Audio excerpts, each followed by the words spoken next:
Boa noite, amigos da Seara Espírita Redenção. Eu agradeço demais o convite. Estou aqui mais uma vez para que nós possamos falar sobre uma data tão especial, que é a data do Dia da Mulher. Mas para que nós possamos começar a fazer a nossa discussão, eu convido a todos a levar o pensamento a Deus, rogando a Ele inspiração e entendimento para raciocinarmos juntos sobre as leis que nos regem, leis que estão inscritas na nossa consciência, leis que nos permitem administrar a nossa vida, ressarcindo os nossos débitos diante da misericórdia divina. Abençoa todos aqueles que estão escutando neste instante a nossa reflexão dessa noite e que a vossa paz e a vossa luz permaneçam conosco hoje e sempre, Senhor. Muito bem. O nosso tema dessa noite, igualdade de direitos do homem e da mulher na codificação espírita, nos dá ensejo a muitas reflexões. Mas para que a gente possa chegar lá na doutrina espírita, vamos ver algumas coisas interessantes que a história nos mostra acerca desse tão comemorado Dia da Mulher, e hoje tão discutido quando a mulher busca os seus direitos, né, a sua participação na sociedade em que ela existe. Não que ela nunca tivesse participado, ela sempre participou, mas de uma forma muito tímida, de uma forma muito reprimida, de uma forma onde ela precisava de usar de muita astúcia e subterfúgios para se subtrair à opressão em que viveu esse tempo todo. Nós sabemos que tudo é necessário para o nosso aprendizado e que só com a evolução do pensamento, da sociedade, dos homens que a compõem, é que esses estados de coisas podem ir mudando. E é isso que nós vamos ver. Mas o que a história nos conta?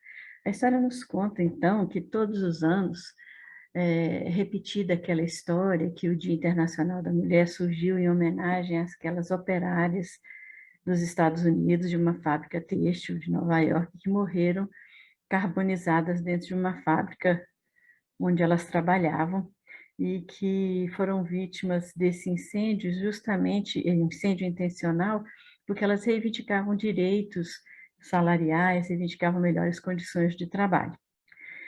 Segundo a versão que circula, né, no senso comum, esse crime teria ocorrido justamente em retaliação justamente a essas reivindicações. Mas se nós formos à origem, e esse fato aconteceu em 1957, mas se nós formos à origem mesmo das datas, dos acontecimentos que marcaram esse movimento todo de melhora, de emancipação da condição da mulher, nós vamos remeter ao ano de 1910, que é o primeiro registro que existe de uma reunião organizada onde se discutiria assuntos dessa forma, onde as mulheres se reuniram. E foi justamente na segunda Conferência Internacional de Mulheres, acontecida em Copenhague, na Dinamarca. E essa mulher que está bem aí na frente da nossa foto, que está em destaque, que é a Clara Zetkin, ela era uma militante feminista russa. E o que ela propôs nesse encontro dessas mulheres? Ela propôs que todas as mulheres trabalhadoras de todos os países se organizassem em um dia especial e que esse dia seria marcado por discussões acerca do papel da mulher na sociedade, para finalmente promover o voto feminino, para melhor condição de trabalho, melhoria do salário das mulheres, menos horas trabalhadas e assim por diante. Essas mulheres russas, né, elas tiveram um papel importante também, porque alguns anos depois, em 1917, isso foi em 1910, então em 1917, exatamente no dia 8 de março, antes da Revolução, às portas, né, da Revolução Russa, essas mulheres tecelãs saíram de suas fábricas e se juntaram a outras tantas mulheres de soldados russos e fizeram uma movimentação que ficou conhecida como Pão e Paz, e aconteceu no dia 8 de março de 1917. O que elas queriam? Elas, além de pedir por melhores condições de trabalho, além de pedir uma emancipação da mulher pelo voto, pediam também que os soldados russos não participassem da Primeira Guerra, porque haveria uma debandada muito grande, praticamente ficariam somente as mulheres sustentando as famílias e a economia russa. Então, elas pediam para que esses soldados não fossem participar dessa Primeira Guerra Mundial. E foram forças policiais demandaram essa passeata, muitas pessoas morreram, e não adiantou nada. Os russos entraram na Primeira Guerra Mundial e as mulheres continuaram trabalhando do mesmo jeito. Mas, ao longo da história, elas foram se mobilizando e essa data ficou marcada, então, como 8 de março, um dia em que elas sempre se reuniriam. Mas isso foi difícil na Rússia, mas isso foi difícil de ser reconhecido no resto do mundo. Até que em outras conferências, né, em 1921, numa conferência internacional de mulheres, que aconteceu num dia 8 de março, elas se reuniram ali e definiram que aquela data, 8 de março, em intenção do acontecido em 1917, seria marcado não só na Rússia, mas em outros países, como um dia oficial de lutas, né? Seria um dia oficial de lutas.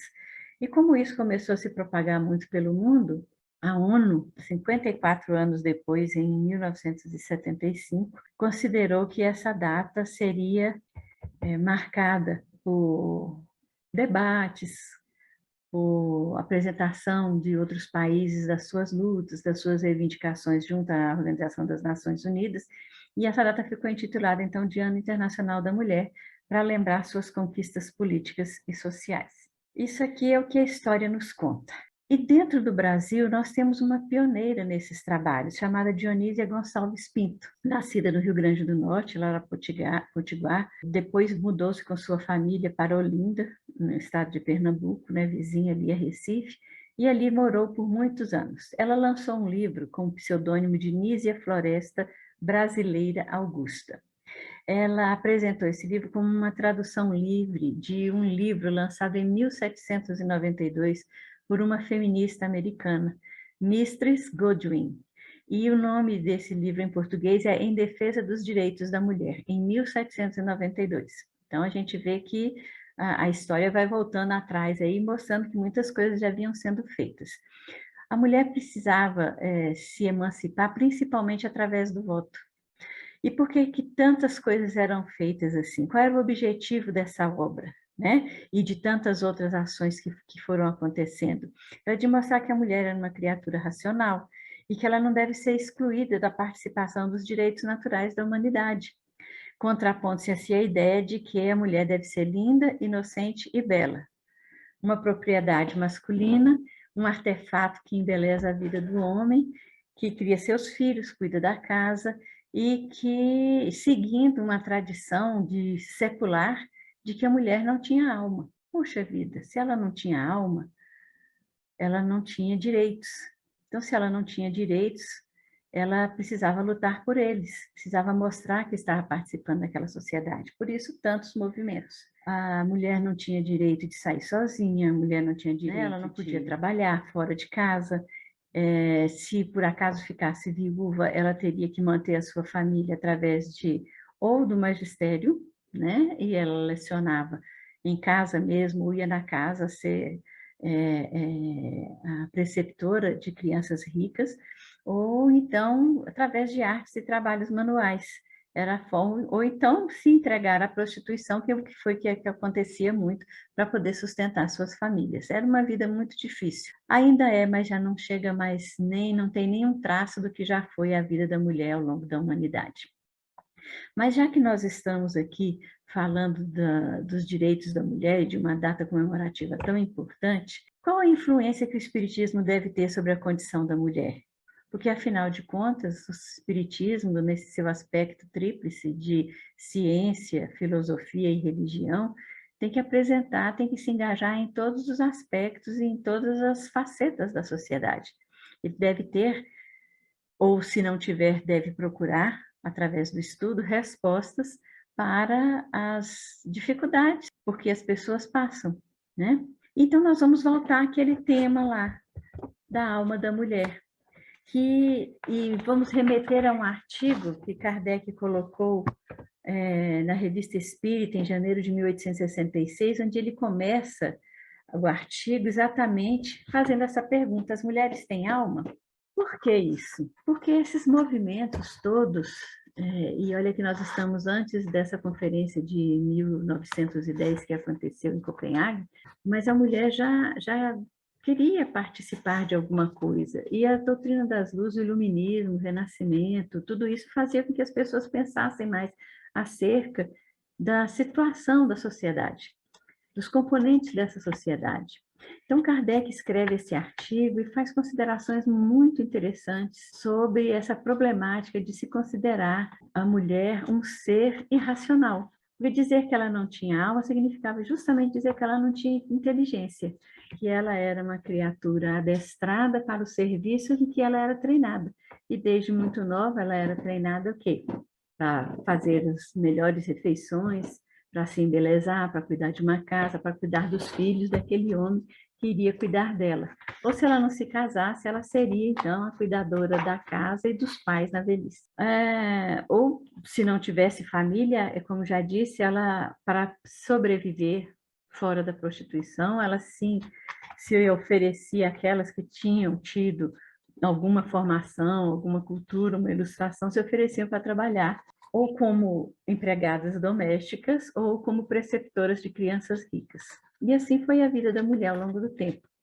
E essa alma feminina que eles pensavam se existia ou não, foi discutida até em concílios da Igreja Católica. Não vamos entrar nesse mérito, a nossa intenção aqui é discutir exatamente o que a mulher significa à luz da doutrina espírita. Se ela não tinha alma, ela não tinha direitos legais. Se ela não tinha direitos legais, ela estava submetida a quem cuidava dela. Ela era uma propriedade, ou do pai, ou do marido, ou do irmão, ou até do patrão.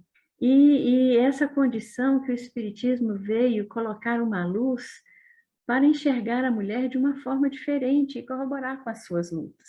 Por certo que as lutas em que a sociedade passa hoje em dia, muitas vezes chegam ao grau do exagero exatamente porque a opressão, porque a perseguição, porque a violência é muito grande.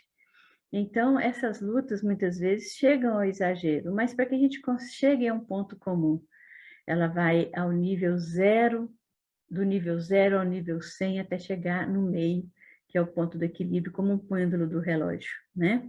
Ele vai de um lado, vai ao outro, mas ele se passa sempre pelo meio. Então, é buscando esse equilíbrio que as situações vão se alterando e que hoje há estudos profundos sobre a importância da mulher na sociedade em que ela vive. Muito bem. O Livro dos Espíritos nos fala na questão 818 de onde provém a inferioridade moral da mulher em certos países. O que os espíritos respondem? Do predomínio injusto e cruel que sobre ela assumiu o homem.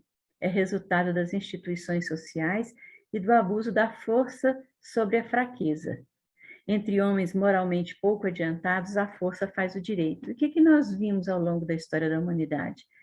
Que tudo se tomou à força. Era através da violência, das guerras, dos conflitos, das traições, dos motins, enfim, que o homem foi tomando espaço e se colocando e alcançando aquilo que ele queria. Se ele não conseguisse por bem, ele faria por mal, generalizando. Existem as exceções, mas essa era a condição em que o homem viveu na sociedade e também foi assim que ele foi ensinado, a tomar as coisas pela violência. Ele não foi ensinado a raciocinar em cima do que ele queria e do direito do outro.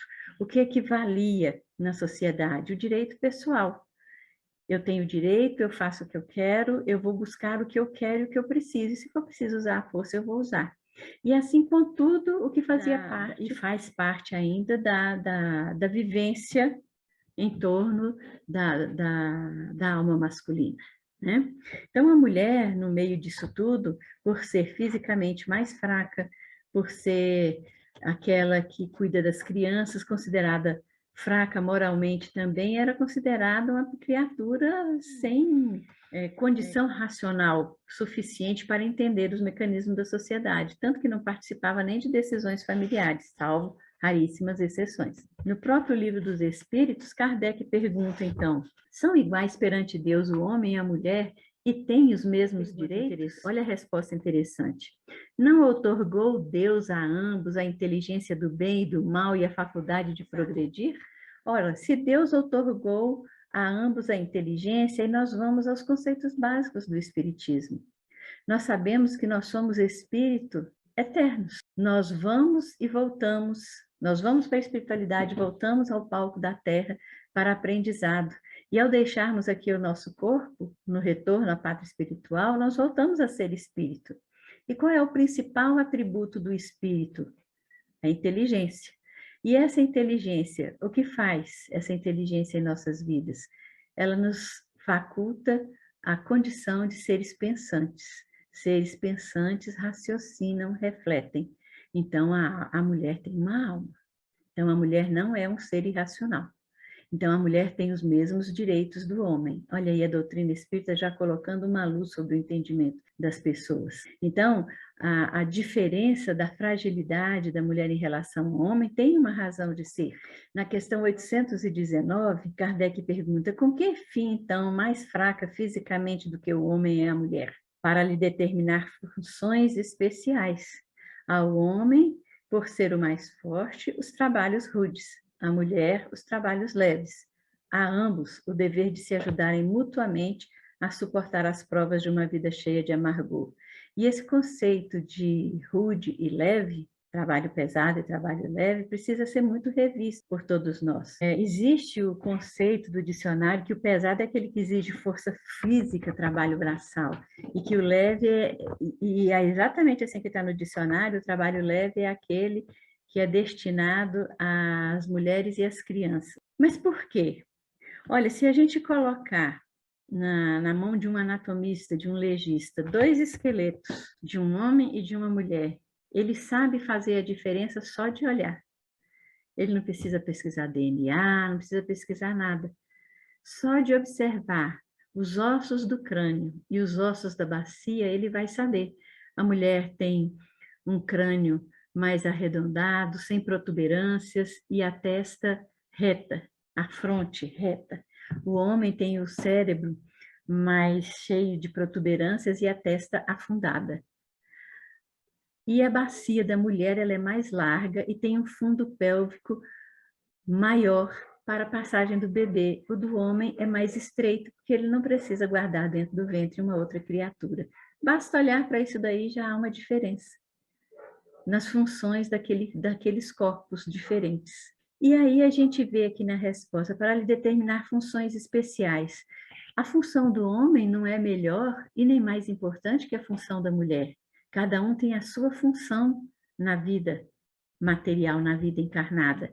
E essas duas funções, elas se complementam justamente para que eles possam suportar as provas de uma vida muitas vezes difícil.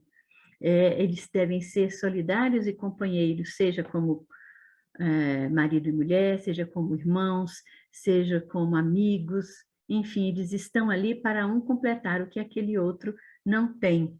Administrar sentimentos é para a mulher, administrar situações difíceis é para o homem, o que não quer dizer que o homem não sabe administrar sentimentos e que a mulher não sabe administrar situações difíceis. Ocorre que a evolução vai nos colocando em condições de assimilarmos todo o aprendizado.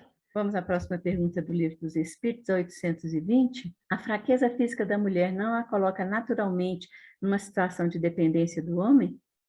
E o que os Espíritos nos respondem? Deus a uns deu a força para protegerem o fraco e não para o escravizarem. Olha que importância disso daí. O forte é responsável pelo fraco. Se nós formos lá na lei de trânsito, eu não sei qual o artigo, ele fala lá que os veículos pesados, os caminhões, os ônibus, eles são responsáveis pelos veículos de passeio, que são responsáveis pelos motociclistas, que são responsáveis pelos ciclistas, que são responsáveis, e todos são responsáveis pelo pedestre. Não é o forte ajudando o fraco? Isso prevalece num conceito que basta a gente pensar um pouco, é racional isso daí, a gente saber disso. Em todas as coisas a gente vê que o forte deve proteger o fraco, mas o que muitas vezes acontece na nossa sociedade é que o forte usa a sua força não para proteger, mas para oprimir, para usurpar, para escravizar e violentar as criaturas ditas mais fracas, que podem ser fracas fisicamente, mas podem ser muito fortes emocional e racionalmente. E esse pensamento um dia se levanta não pela força, mas se levanta pela força da ideologia. A ideologia que vai levar às mudanças sociais que nós precisamos, que não é a agressão e a violência, mas é o olhar de entendimento. E essas leis que nos regem são leis naturais. E os espíritos já nos responderam certa vez que essas leis, que são as leis de Deus, estão escritas na nossa consciência. E é a nossa consciência que nós vamos prestar contas um dia dos nossos atos. Então, homens e mulheres, crianças, velhos, adultos, ou seja, quaisquer pessoas, em quaisquer condições da vida aqui na Terra, vai ter que prestar contas à consciência do bom uso ou mau uso, do mau cumprimento ou do bom cumprimento dessas leis, essas leis que nos regem. Burladas essas leis, nós vamos ter que refazer o caminho que foi mal feito. E é por isso que nós retornamos ao palco da Terra nos mais diversos compromissos. Continuando no Livro dos Espíritos, questão 822. Sendo iguais perante a lei, devem os homens ser iguais também perante as leis humanas, ou seja, sendo iguais perante as leis de Deus, devem os homens ser iguais também perante as leis humanas? Olha a resposta. O primeiro princípio da justiça é este: não façais aos outros o que não quereríeis que vos fizessem. E aí a gente volta lá àquele conceito do direito pessoal. Antigamente, na lei de Italião, a primeira revelação era o olho por olho, dente por dente. Deus era um ser vingativo, era um ser agressivo, que as pessoas tinham medo dele. No advento de Jesus, na implantação da religião cristã entre nós, da doutrina cristã entre nós, Jesus veio mudar vários aspectos do entendimento dessa lei, mostrando que Deus é um Deus de amor. E ensinando pelo primeiro mandamento de Moisés, explicando que o primeiro mandamento de Moisés, que dizia amar a Deus sobre todas as coisas e ao próximo como a mim mesmo, estava baseado nos direitos naturais das criaturas. E ele pegou, então, aquele direito pessoal egoísta e fez dele a base para o direito do próximo, o direito do outro. Porque para eu fazer o que eu quero para mim, eu tenho que desejar para o outro aquilo que eu desejo para mim mesmo. Então, eu não vou fazer para o outro aquilo que eu não quero para mim. Então, o meu desejo pessoal é base para que eu tenha equidade no meu relacionamento com as outras pessoas, nesse relacionamento que eu preciso ter dentro do conhecimento que a doutrina espírita me traz, e primeiramente Jesus, nos seus exemplos, nos seus ensinamentos. Então, se os homens são iguais perante a lei de Deus, ele tem que ser também iguais perante as leis humanas, porque a lei menor não se sobrepõe à lei maior, e a lei maior é a lei de Deus. E o meu direito não se estabelece se eu não cumprir o meu dever de enxergar o direito do outro, porque o direito pessoal não é só o meu, é o do outro também. Então, para que o outro se estabeleça e eu também, é preciso que esses dois direitos se tornem coletivos. Ora, na questão 822A, a Kardec continua. Então, assim sendo, uma legislação, para ser perfeitamente justa, deve consagrar a igualdade de direitos do homem e da mulher. Ele perguntou de novo com outras palavras. O que os espíritos respondem? Dos direitos, sim. Das funções, não. Aí está a diferença, não dos direitos. Os direitos são iguais, senão Deus estaria privilegiando uns em detrimento de outros. Mas as funções são diferentes. A mulher tem uma função determinada, o homem tem outra função. Precisa que cada um esteja no lugar que lhe compete. Ocupe-se do exterior o homem e do interior a mulher, cada um de acordo com a sua aptidão. E isso podia ser bem genérico alguns anos atrás. Hoje, até esse conceito já está mudando um pouco, Porque o que nós vemos hoje aí, muitas mulheres que são pai e mãe de uma família, porque ficam sozinhas com seus filhos, precisam sair para trabalhar fora, então está cuidando do exterior e do interior, está cuidando da manutenção e da subsistência, e está cuidando da educação. E esses, como eu falei, todos esses pontos tão exagerados das mudanças sociais é para que nós cheguemos ao equilíbrio, porque não pode só o homem ficar cuidando do exterior e só a mulher cuidando do interior. Ambos podem fazer as mesmas coisas.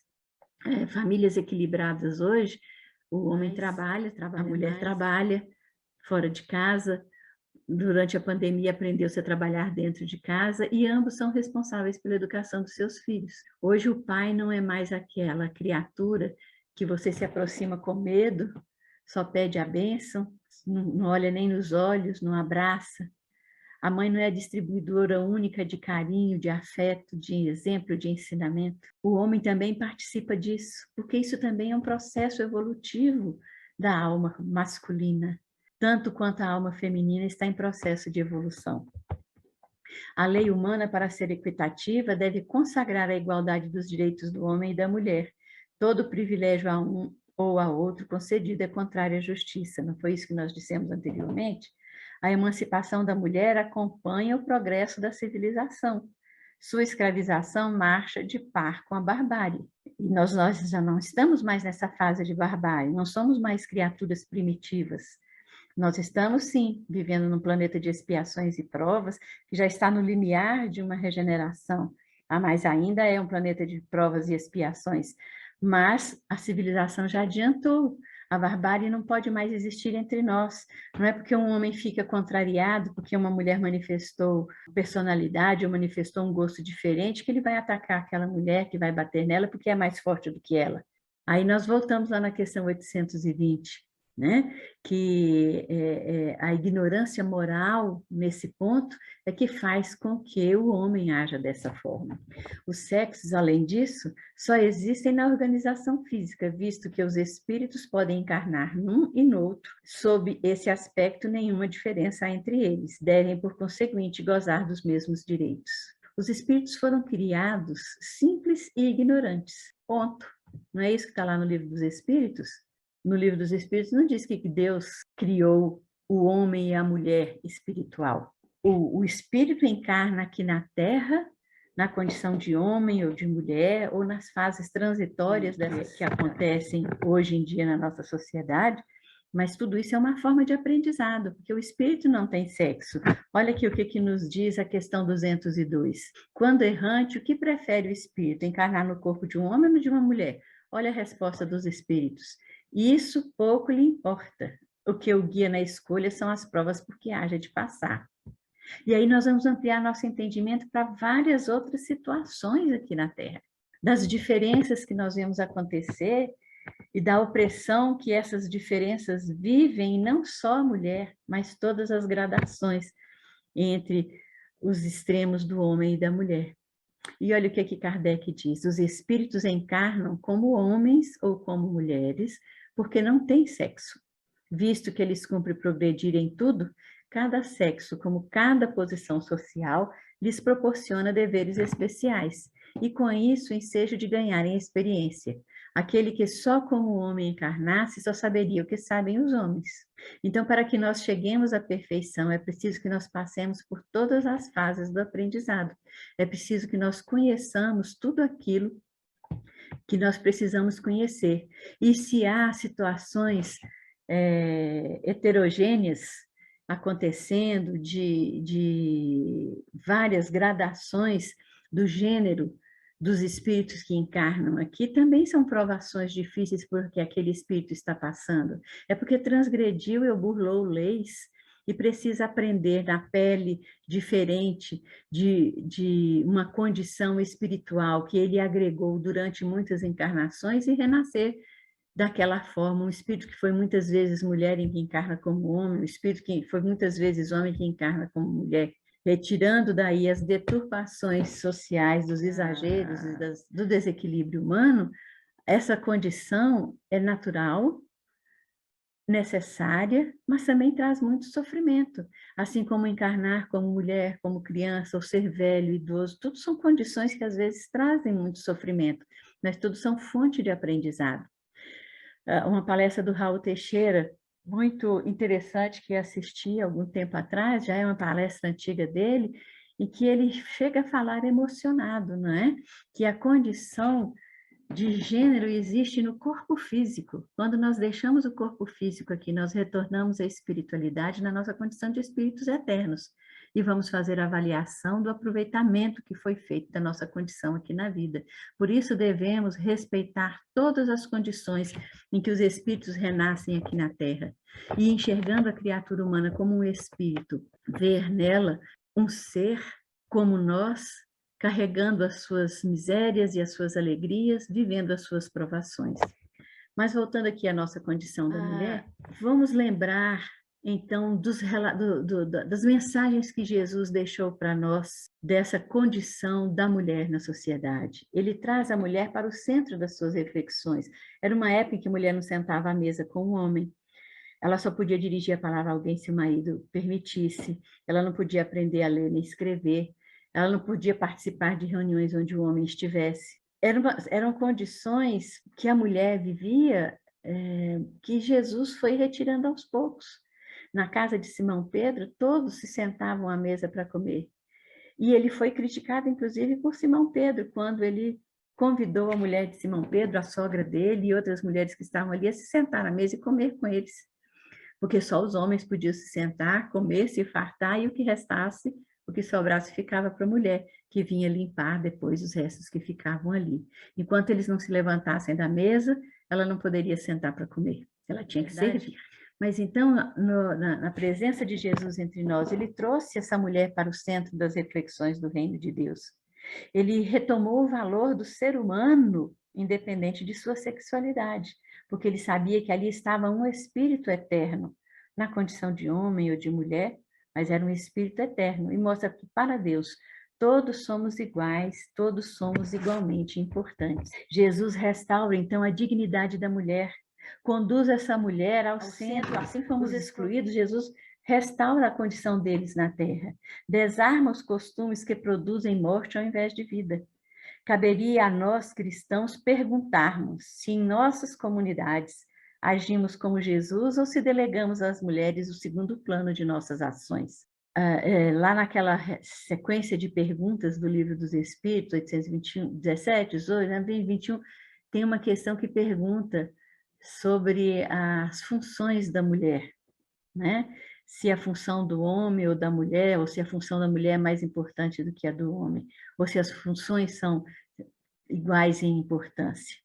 Que os espíritos respondem que na Terra atual onde nós vivemos, nesse planeta de transição, as funções da mulher são mais importantes do que os homens, porque são as mulheres que ensinam os homens, são as mulheres que geram os homens, são as mulheres que geram a sociedade.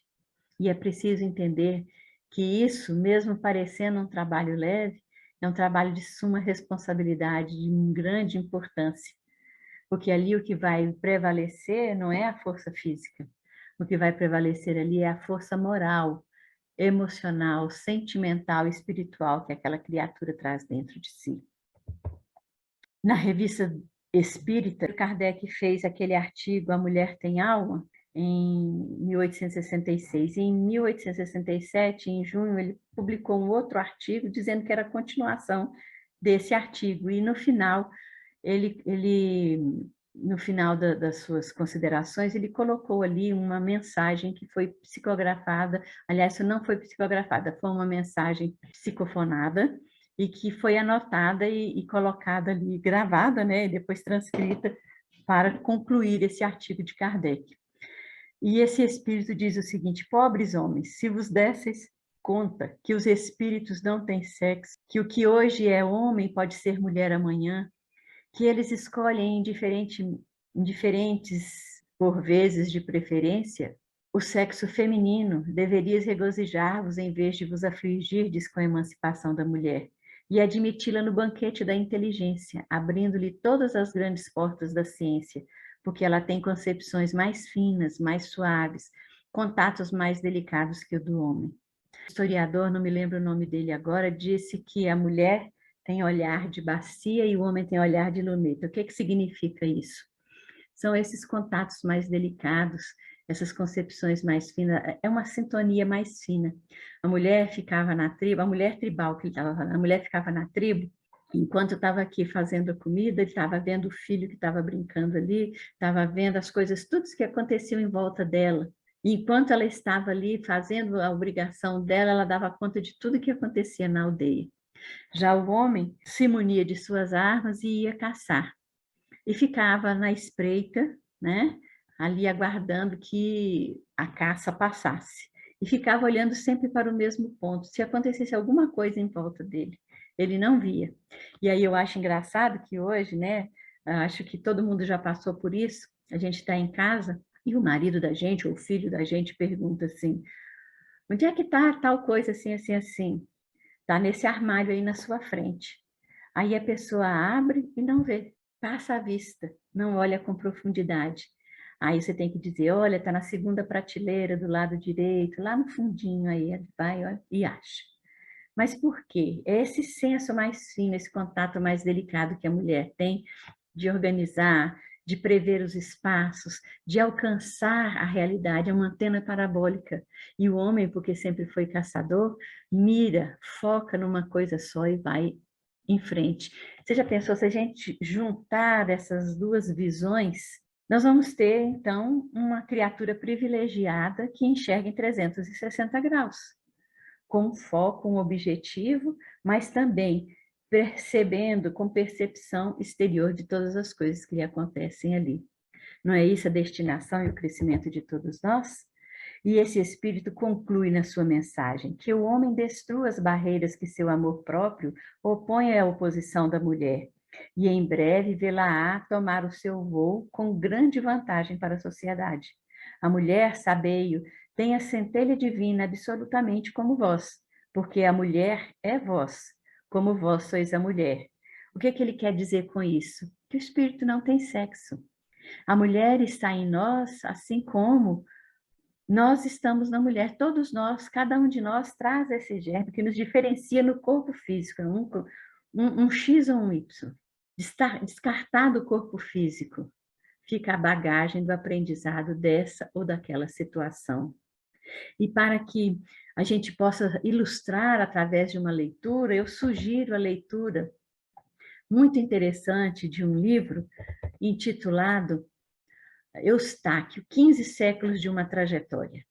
Esse livro foi ditado pelo espírito Caibar Schutel, que foi um pioneiro do espiritismo no interior de São Paulo, na cidade de Matão, que fundou o jornal Clarim, depois Casa Editora Clarim, e foi psicografado pelo médium Abel Glaser. Esse livro conta 15 séculos de encarnações sequenciais de um espírito, ora como homem, ora como mulher, todo o aprendizado que ele fez. E por que ele, na espiritualidade, pedia para nascer ora na condição de homem, ora na condição de mulher.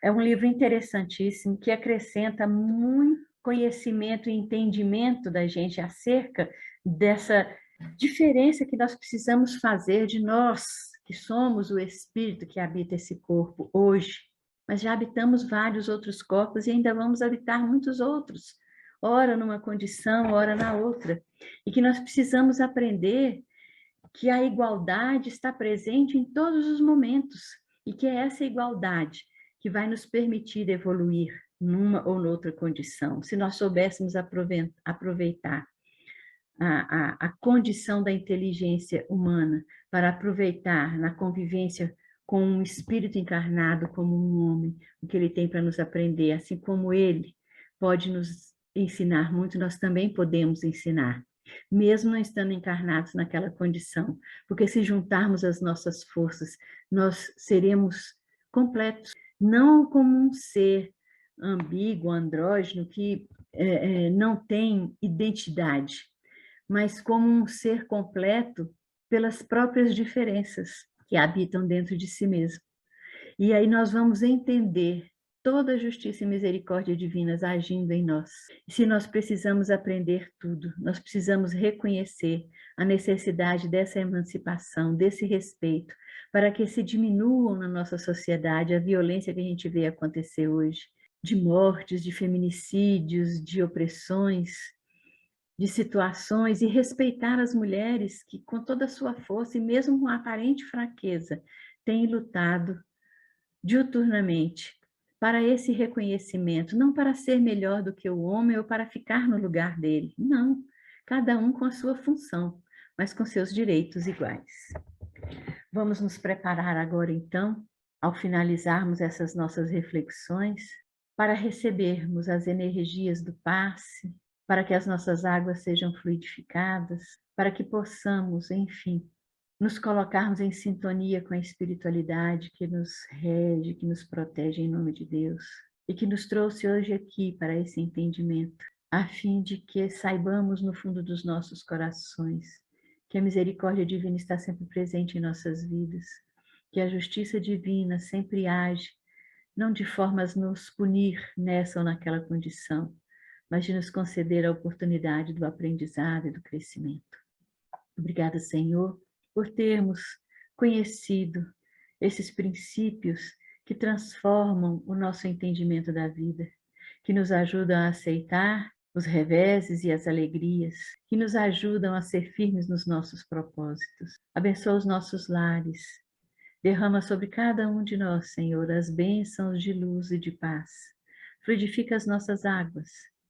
Dá-nos as energias que necessitamos no tratamento que estamos fazendo. E que as vossas bênçãos de luz, paz e entendimento estejam conosco hoje e sempre. Obrigada, meus amigos. Que a paz de Jesus esteja entre nós.